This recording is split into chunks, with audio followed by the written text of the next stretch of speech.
And we are back on the Zero Hour. Joining us now is Ryan Grimm, Washington bureau chief for the Huffington Post and an MSNBC contributor. And we like to thank a good friend of this program. Ryan, thanks for joining us again. Oh, thanks for having me. Hey, listen, first of all, I always love talking to you for a variety of reasons, one of which is that there's always the buzzing sound of a busy newsroom in the background. There You are are a real reporter. There are one or two left in America, and this is one of them. And they said it couldn't be done. So, listen, thanks again for joining us. And we have a couple things to talk about. Our listeners may remember that I think the last time you were on the show, we talked about all the background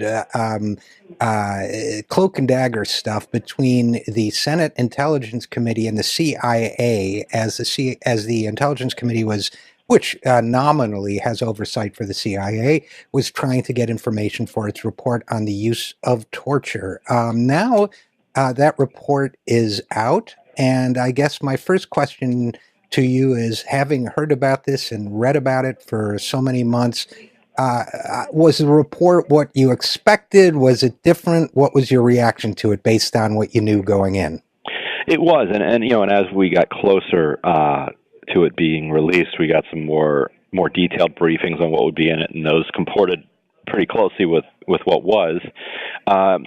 Particularly one of the last minute surprises was that they ended up redacting the names of the countries that participated in the torture and rendition program. At one point, it had been settled that the countries would be named. The intelligence community was extremely upset about it, but they had conceded it.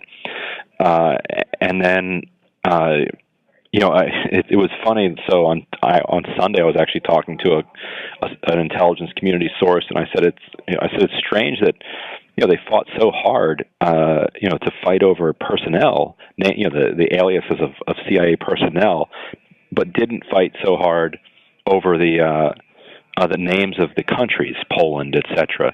And looking back on it, he just kind of looked at me and gave a kind of a little bit of a smile, but he didn't actually respond to that.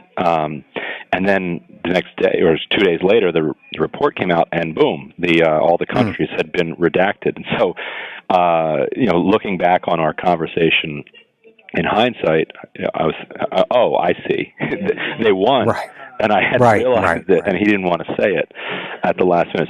So they won. But the funny thing is, everybody knows the countries, and you can piece them together, and they even put color codes in there.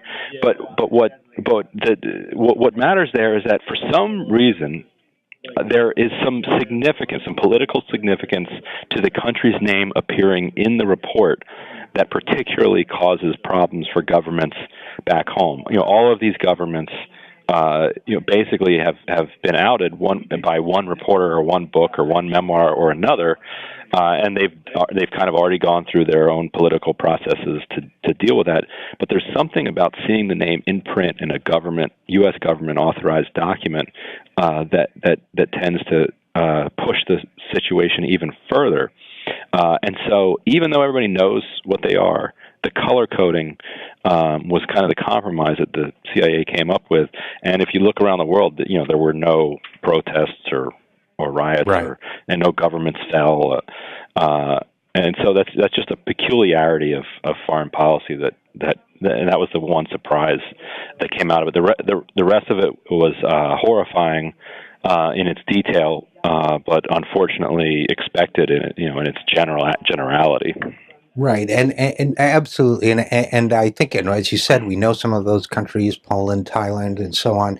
I wonder also, and we're just speculation, whether being named in the report would trigger some sort of international law or United Nations response. Or, it could. It's easier, right? It's easier to cite a U.S. government document than a Washington Post report in an international criminal court or whatever. And so these governments have, or at least for the moment, dodged some, whether it's just protests or whatever, some accountability for their actions, as have many of the individuals. Now, one of the things that really surprised me about this was Well, in the reaction to it and the way it was presented, very much as a quote-unquote partisan report from the Democrats and almost universally opposed by the Republicans. We had I've experienced a moment of nostalgia for the days when we could think John McCain was a good guy because he based on experience, certainly spoke out eloquently against these practices. But how did something, in your opinion, Ryan Grimm from the Huffington Post, how did something that should be as nonpartisan as, respect for the rule of law, and by the way, including violators of that respect on both sides of the aisle for a long time, Jack Kennedy was a big fan of black ops and so on. How is it that it became so polarized along political lines that virtually all the Republicans, with the exception of Susan Collins and John McCain, seem to oppose this, and most Democrats seem to sign on to it? Well, part of it was that Kit Bond, who was the top Republican on the committee in 2009 when this investigation was launched, is no longer in the Senate. And he is a moderate, and he'd worked for years, if not decades, with Dianne Feinstein, and they had come to some terms about how they would conduct this enterprise. So, his departure, chipped away at that, and the CIA also kind of went to war over it.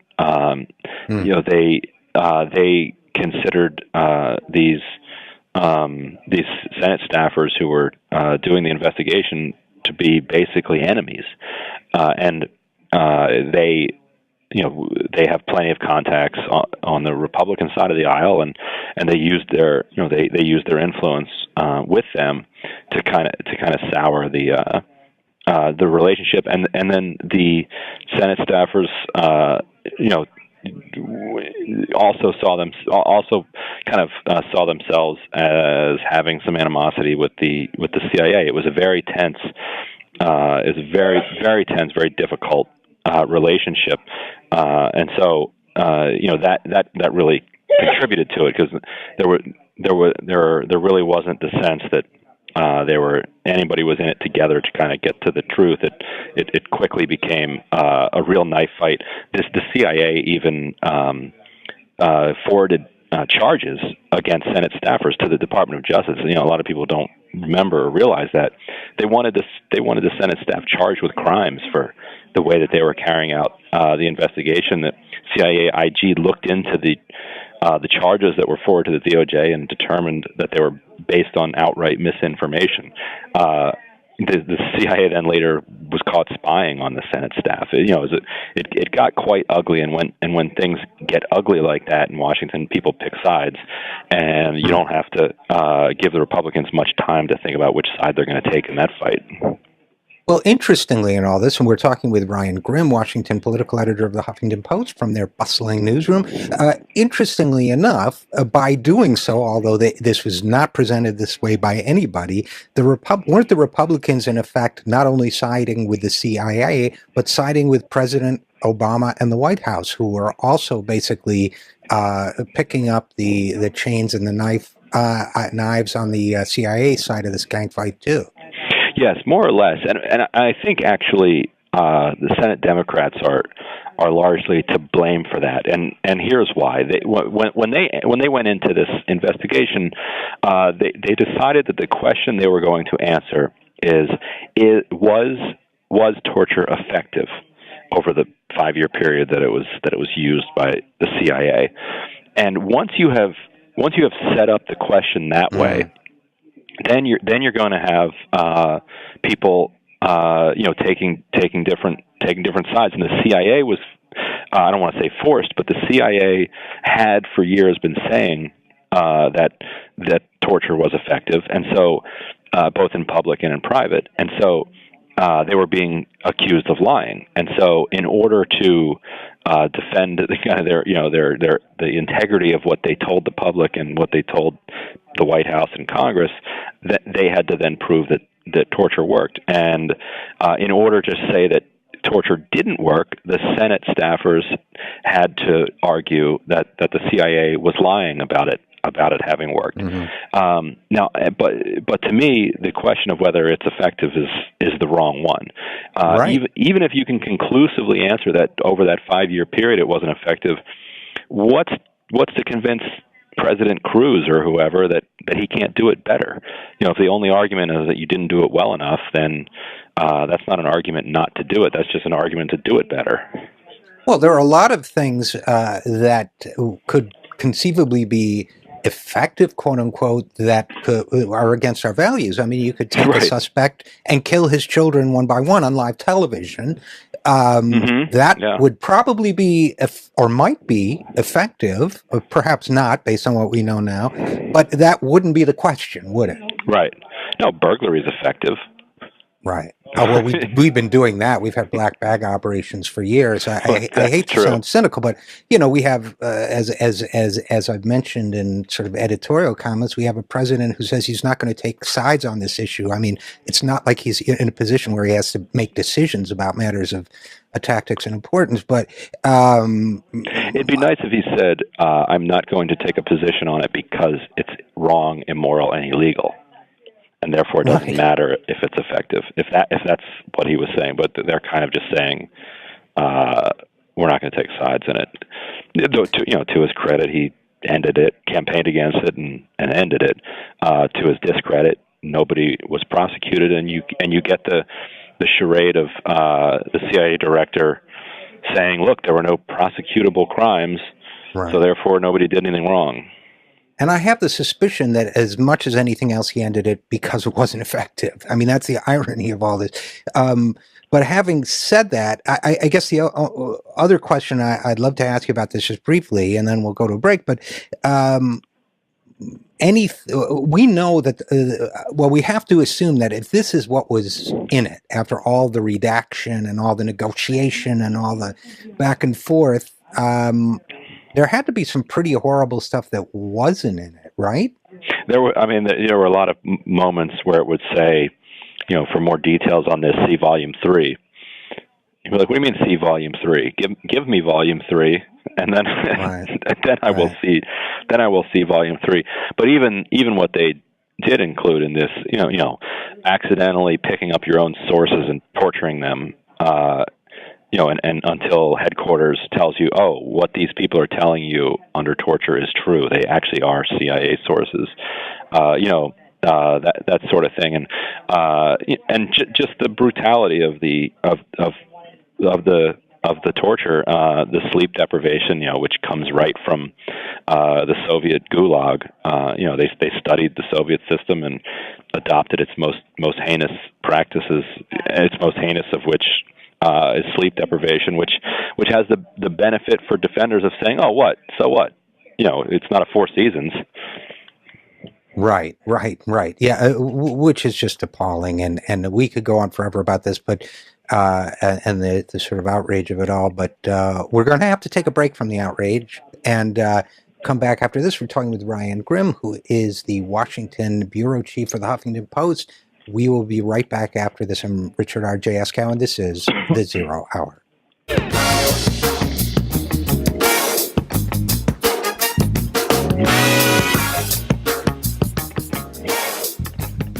And we are back with Ryan Grim, Washington bureau chief for the Huffington Post. This is The Zero Hour. I am Richard RJ Eskow. And Ryan, the other topic I wanted to talk about with you reminded me of the old joke about Spain, I think it was, where the number one sport is bullfighting. Isn't it revolting? No, that's a number two sport. Democrats revolt against, it takes a sec. Democrats revolt against Wall Street giveaway and deal to prevent government shutdown. This is going on this week. This is changing by the minute. But what's the latest you hear on that? Right, so this has been unfolding throughout the course of the week. Actually, Zach Carter here at HuffPost was the first to expose this, basically a rollback of swaps regulation, of derivatives regulations that was stuck into this spending bill. And Sherrod Brown and Jeff Merkley stepped out in front and then much more recently, Elizabeth Warren, took to the floor and said, "Look, House Democrats, you've got to stop this from happening." Because basically the Senate Democratic leadership had mostly agreed to this package. It couldn't be stopped in the Senate; it had to be stopped in the House. Nancy Pelosi got her lieutenants together, and they have been rounding up as many votes as they possibly can against it, because Republicans need some Democratic votes to pass it, because there are some Tea Partiers, that think that the spending bill is too liberal. So they're not going to vote for it. It appears as though the Democrats might come up just short, although it's awfully close, and they're really making them work for it. At the same time that the Antonia Weiss, a nominee for the Treasury Department from Wall Street, is facing a huge pushback on the Senate. This is kind of two instances of kind of Democratic populist power pushing back against Wall Street here. We'll see. They might lose on both. 10 years from now, if there's another financial crisis and you can point back to this lame duck provision, at least a few people can say that they saw it happening while it was happening. Well, couple thoughts. One, first of all, because of the waves of distribution that this show goes through, from live broadcast to podcast and so on, it may be that this drama will have resolved itself by the time some of our listeners hear it. So I'm, in one way or the other, what I'm really curious, I think what will still matter, no matter when you listen to this podcast or this broadcast, wherever you are in this great land of ours, I think that what really matters, how did we get to this point? I mean, a lot of us who analyze these sorts of things said when Dodd-Frank was first passed that it was a good step in the right direction, much more needed to be done, Glass-Steagall, breaking up the big banks. Now, instead, what we find is Democratic negotiators, led, I believe, by Senator Mikulski, accepting a deal that is basically a huge giveaway to just the 5 biggest banks in the country, ensuring they're gambling on derivatives with taxpayer money. How did we, what got us from there to here, in your opinion? I know Republicans won a lot of elections and so on, but besides that, what got us to the point where Democrats could think this is an okay thing, as opposed to saying, okay, you want to shut down the government as your first act after winning an election, which the public hates, and you want to do it on behalf of Wall Street, knock yourselves out? I mean, the short answer is that Wall Street has a ton of power and influence in Washington. They know what they're doing. Zach and I wrote a story here maybe about 6 months ago, primarily about this particular provision that focused on the way that Wall Street has been able to win over, in a lot of ways, the Congressional Black Caucus. And so, by getting a CBC member onto the bill, then it helps make it look a little bit less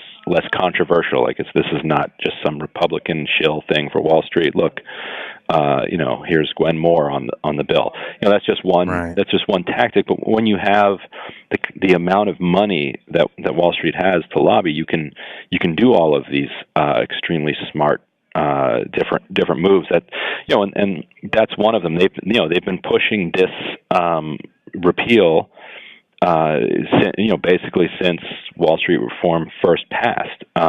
They pushed it at the rulemaking level, and they've been pushing it in Congress. They've been unable to get it so far, and so they're stuffing it into this lame duck cromnibus bill, as they call it.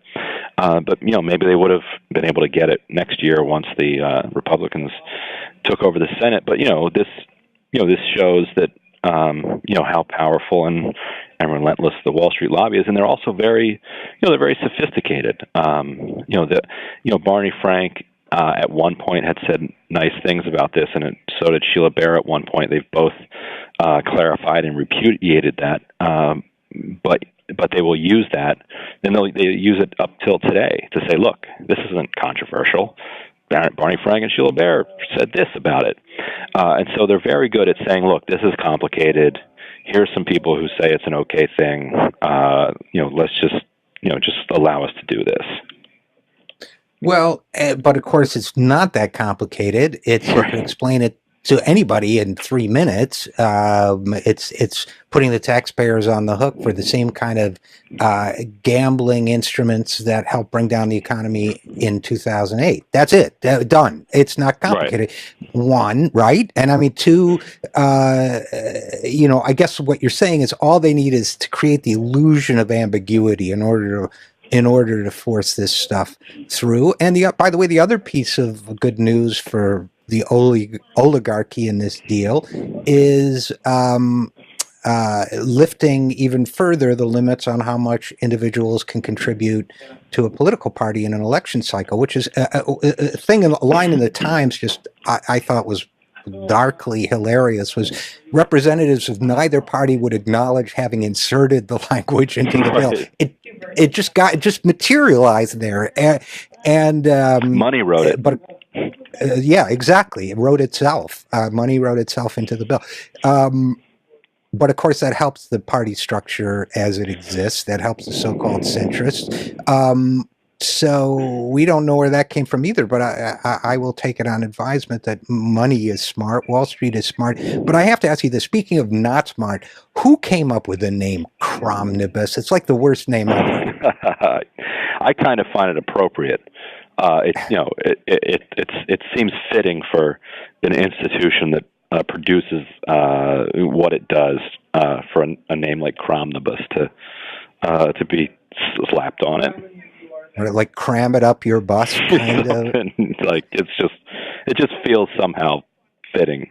It's not an onomatopoeia exactly, right? But it's something similar. Right. It's also like a Spider-Man villain name. Yes, like exactly. When he's done with Doc Ock, he'll fight Cromnibus. Yeah, exactly. So, boy, I really hate that name. Now, but you're right. It is kind of reflective of, in whatever language it's a word, it's the language of politics. So last question, and feel free to duck it if you like, but I heard a rumor that you might be writing something about the whole New Republic controversy and Chris Hughes and that is the other one of the other Ryans. That's Ryan Lizza is working on that piece for the New Yorker, and that ought to be out, I think, in the next day or two. And I've heard from people that he's talked to, and it's going to be quite the internal TikTok. Well, do you have any thoughts on that? Because I do, but in like 60 seconds, what's your reaction to the whole kerfuffle at the New Republic? I mean, partly it shows the problem with putting all of your eggs into a plutocrat's basket, but also the New Republic doesn't have a base of readers in the way that, say, something like The Nation or the National Review does, because they've had so many different editors. They go in and out of there, and they dramatically change it each time, and they have so long delighted in kind of attacking leftists and the liberal base that you can't imagine that any liberals would actually have a whole lot of affinity for it. So, like, the people that were sad to see it go are the journalists, and former journalists. But there isn't, a subscriber base of a couple 100,000 people who have kind of loyally followed this. And maybe there was, 10 or 15 years ago, but their support of financial deregulation and the war in Iraq, I think, pretty much ended the kind of dalliance that they would have with the counterintuitive left. It's all fun and games until you destroy the economy and the Middle East. Right, and kill a few 100,000, kill a few 100,000 people. Yeah, I mean, I guess I would only add to that, because I basically agree, is that when when the day comes that I find my life replicating an Aaron Sorkin plot, I'll know that I've entered the ninth circle of hell, and I'll reflect on my misdeeds. But with that, we'll have to leave it. Ryan Grimm, Washington bureau chief for the Huffington Post. As always, great to have you on. Thanks for having me. You bet. We'll be right back after this. I'm RJ Eskow, and this is The Zero Hour.